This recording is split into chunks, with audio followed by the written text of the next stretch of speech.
ई set student academy में खुश आमदीद। आज का जो हमारा सेशन है इकनॉमिक प्लानिंग को लेकर है। इकनॉमिक प्लानिंग में आज जो हम बात करने जा रहे हैं बेसिकली देखें, जब किसी चीज़ का फ़ायदा होता है तो किसी चीज़ के कोई ना कोई नुकसानात भी होते हैं। तो अब हम यहाँ बात करते हैं कि अगर हम कैपिटलिस्ट प्लानिंग को लगाने की कोशिश करते हैं तो वहाँ कुछ हमें देखने को मिलता है कि वहाँ पर कुछ चीज़ें हमारे लिए फेवर में नहीं जाती। जहाँ पर हम एडवांटेजेस की बात करते हैं वहाँ कुछ इसको ऐसी चीज़ें भी फेस करनी पड़ती हैं जो इसके लिए चैलेंज बन जाती हैं, यानी बहुत प्रॉब्लम करती हैं। ये चैलेंज क्या करते हैं, ये तमाम जो थिंकिंग ऑफ दी प्लानिंग है और पॉलिसी मेकर्स है उसको बड़ा चेंज कर देती हैं। फिर उसके बाद ये क्या करती हैं, ये बहुत सारे अलोकेशन ऑफ रिसोर्सेज के ऊपर बहुत ज़्यादा प्रॉब्लम करती हैं। यहाँ पे भी प्रॉब्लम देखा जाता है। तो अब क्या होता है कि कंट्री जो है वो बहुत ज़्यादा डेप्थ की तरफ जाता है, जहाँ इसकी प्लानिंग को बहुत ज़्यादा जैसे कहना चाहिए कि बहुत ज़्यादा कॉम्प्लेक्स वे में लगाया जाए या बहुत ज़्यादा रिजिड वे में इसको लगाया जाए तो वहाँ ये काम प्रॉपरली नहीं कर पाता है।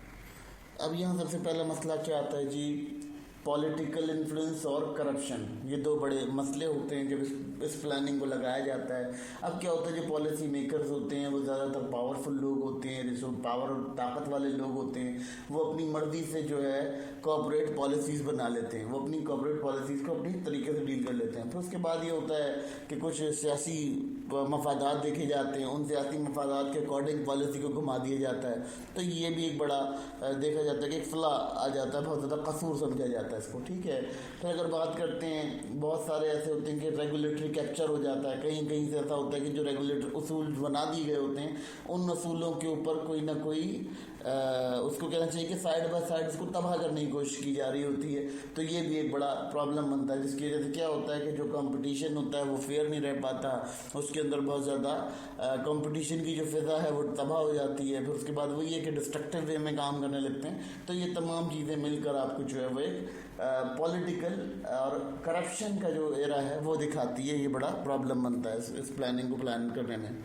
क्या होता है जी, यहाँ पर एक और मसला आ जाता है, इसको चैलेंज एक और फेस करना पड़ता है कि मार्केट अनसर्टेनिटीज़ आ जाती है। मार्केट अनसर्टेनिटीज़ का मतलब क्या होता है कि मार्केट में झोल झाल शुरू हो जाती है। क्या होता है कि जब आपकी प्लानिंग लगती है तो वो कभी कभार बिल्कुल एक्यूरेट प्रेडिक्शन नहीं कर पाती, क्योंकि क्या होता है कि मार्केट की जो इकोनॉमिक क्राइसिस होते हैं उनके बारे में तो कोई नॉलेज होती नहीं है। जब उनके बारे में नॉलेज नहीं होती तो वो क्या होता है कि वो क्रैश की तरफ चली जाती है मार्केट, और यूजुअली मार्केट को क्रैश देखा जाता है। ये एक बड़ा प्रॉब्लम होता है। उसके बाद क्या होता है, जब हम ग्लोबलाइजेशन बात करते हैं तो ग्लोबलाइजेशन में जब हम शामिल होते हैं, इंटरनेशनल ट्रेड के अंदर शामिल होते हैं, तो वहाँ हमें क्या देखना पड़ता है, वहाँ पर आपको एक्सटर्नल डिसरप्शन देखनी होती है, क्योंकि एक्सटर्नल इन्फ्लुएंस हो जाती है।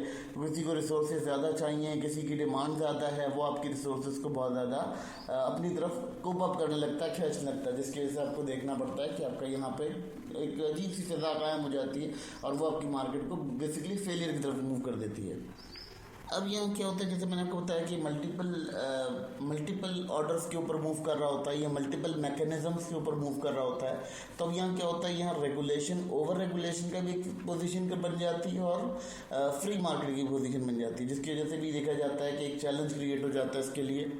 फिर देखा जाता है कि इसका एक मार्केट चैलेंज क्रिएट हो जाता है। वो चैलेंज किस तरह से क्रिएट होता है कि जब आपके पास एक्सेसिव प्लानिंग होती है तो उससे क्या होता है, उससे आपकी जो ब्यूरोक्रेटिक इनएफिशिएंसी होती है वो शामिल हो जाती है। फिर क्या होता है कि वो कोशिश करते हैं कि एंटरप्रेन्योरशिप को दबाया जा सके, डिस्टर्ब किया जा सके, जिसकी वजह से बहुत ज़्यादा प्रॉब्लम होता है। फिर उसके बाद देखते हैं कि अब अगर आपने प्लानिंग नहीं की, प्लानिंग के बीच में बैलेंस नहीं किया, कि फ्री मार्केट और रेगुलेशन के बीच में बैलेंस नहीं हुआ, तो यहाँ भी देखा जाता है कि ये मैकेनिज्म को तबाह कर देता है। ये जो मल्टीपल मैकेनिज्म चल रहा होता है ये इसको ऑटोमेटिकली तबाह कर देता है। और अगर हम इसको प्लान करते हैं तो इनकी रेगुलेशन और फ्री मार्केट को दोनों को एक दूसरे के साथ प्रॉपर रेगुलेट कराना हमारे लिए इंतहाई अहम है, ताकि हम एक मार्केट का एक अच्छा एरा बना सकें और एक अच्छा व्यू क्रिएट कर सकें। अब क्या होता है, पॉलिसीज़ तो बन जाती हैं, बड़ी अच्छी पॉलिसीज़ बनती हैं। अब वो पॉलिसीज़ को लगाने का बड़ा मसला आ जाता है।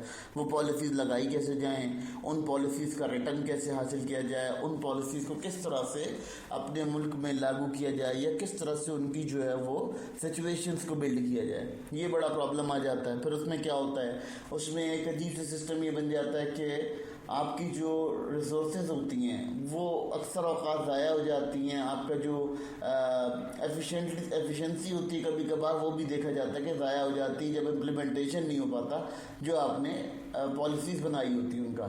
जैसे कि एग्जांपल ले लेते हैं कि अगर आपने टैरिफ लगा दिया एक ख़ास प्रोटेक्ट करने के लिए, ख़ास डोमेस्टिक ट्रेड को या डोमेस्टिक इंडस्ट्री को, जिसकी वजह से क्या हुआ कि आपका जो रेगुलेशन जो थी, जो रिलेशनशिप था और ट्रेड था, वो एक वार की सिचुएशन में चला जाएगा। ठीक है, यानी आपने क्या किया, आपने किसी चीज़ पर टैरिफ लगा दिया तो लोग ये समझेंगे कि आप ट्रेड वार कर रहे हैं। ट्रेड वार की वजह से क्या होगा कि वहाँ भी देखा जाएगा कि आपकी जो पॉलिसी है वो बहुत ज़्यादा इंगेज रहेगी, बहुत ज़्यादा तंग करेगी। तो ये तमाम चीज़ें यहाँ देखना बहुत ज़रूरी है। बीइंग इकोनॉमिक प्लानर आपको ये तमाम चीज़ों के ऊपर से गुजरना पड़ता है, क्योंकि ये तमाम प्लानिंग्स आप कराते हैं। इन तमाम प्लानिंग्स को करने के बाद आपके पास जो रिजल्टिंग फैक्टर्स आते हैं वो फैक्टर्स बहुत ज़्यादा आपके लिए डिपेंडेंसी का किरदार अदा करते हैं। तो ये एक आपके लिए बड़ा इंपॉर्टेंट मसला है और ये एक बहुत इंपॉर्टेंट लीगल इशू है जिसको हम यहाँ देख सकते हैं। और आपको चाहिए कि इसको स्टडी करें, क्योंकि बीइंग इकोनॉमिस्ट आपको ये तमाम जो कैरेक्टरिस्टिक्स पढ़ाई जा रही हैं, ये जो तमाम चीज़ें पढ़ाई जा रही हैं, ये आपके कोर्स का भी हिस्सा हैं और ये आपकी रियल लाइफ का भी हिस्सा है। जब आप कभी as a designated gazetted officer बनेंगे तो ये आपको तमाम चीज़ें स्टडी करनी पड़ेंगी। क्योंकि देखें, जब आप बीइंग ए प्लानर किसी डिपार्टमेंट के अंदर बैठते हैं, किसी भी सोशल डिपार्टमेंट के अंदर, किसी भी कॉर्पोरेट सेक्टर के अंदर बैठते हैं, तो वहाँ इन तमाम सिस्टम्स के ऊपर से गुजर कर आपने पॉलिसी को बिल्ड करना होता है, पॉलिसी के ऊपर काम करना होता है। तो ये आपका बड़ा इंपॉर्टेंट काम है कि आपको इन तमाम चीज़ों को समझना ज़रूरी है आपके लिए।